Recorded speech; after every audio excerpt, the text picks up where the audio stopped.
Hello. In this video, I'm going to show you the progress of the project ZK Firma Digital. So as an introduction, the Firma Digital is a physical card that contains identity information of the citizen or the resident signed by the Costa Rican government. So the idea of the project is to use the identity provided by the government, but in a privacy preserving way.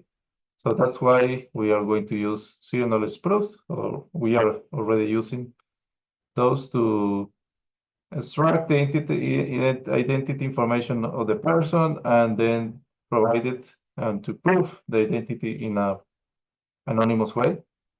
And there are many use cases where this is important, especially where you are using blockchain applications. But in this case, I'm going to show you this use case of digital vote.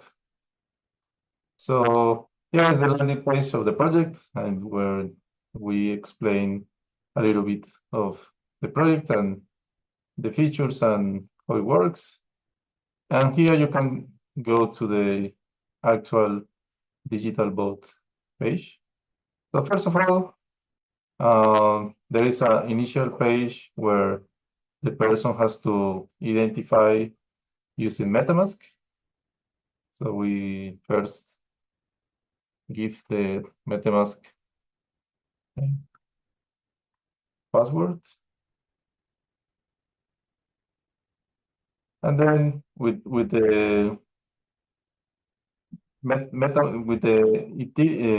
Polygon address that we have provided with MetaMask, the system will check if the user already has credentials on chain proving their identity.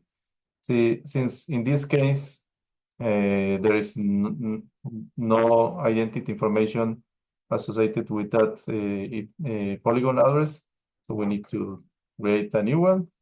So we go to the authentication website where we are going to interact with the desktop application. So first of all, we need to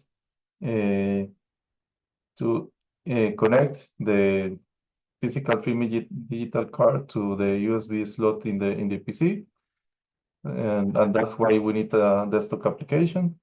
And then we go to authenticate with your Firma digital, which is going to open the desktop application.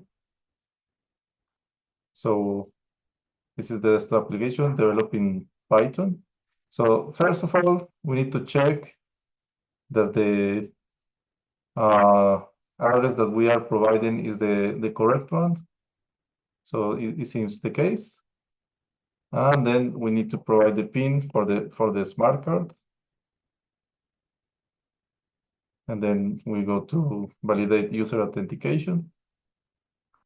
So in this case, maybe we need to connect and disconnect again the card. So just a second.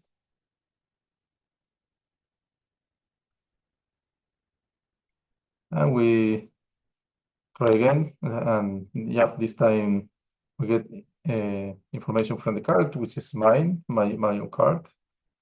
Then we continue, and this is going to show some information of the certificate, but also it is going to validate that the certificate is good and is actually signed by the government. And then finally, it is going to take a little bit to create the zero knowledge proof based on the provided identity. So that is going to create a verified credential that then the user will be able to push on chain in a smart contract, and therefore the user is going to be able to vote later. So now, after the credential has been created, we as a user, we can push it to the smart contract. So we check that we are using the right smart contract. So it's ZK Firma Digital credential user. So let's go to confirm, and then just check if the transaction actually worked, and it seems that it failed. Let's check it again.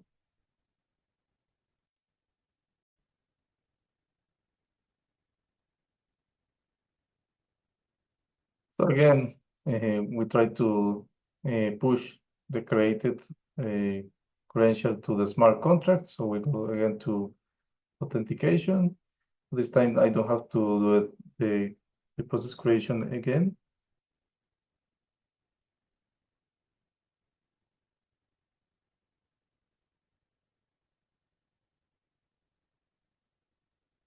And then we go to confirm, and maybe we will give it a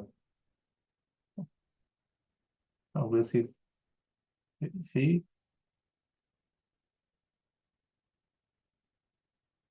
And then we wait a little bit and check the contract. And in this case, it says that it was confirmed. Okay, so now we go back to again to the original digital vault page, and in this case now the credential that we have created with the Firma Digital card, it's in the smart contract, and we can see some information about it. We can see the address, we can see the type of credential, the date that it was created, and also some information that will be used in the future for identification, which is related to Polygon or Privado ID. And then what is left is to use this information to be able to vote, and that is so when the user can actually cast a vote based on the ability to do so when checking the credential, but this is something that is work in progress, and yeah, we will make another video about it. Thank you.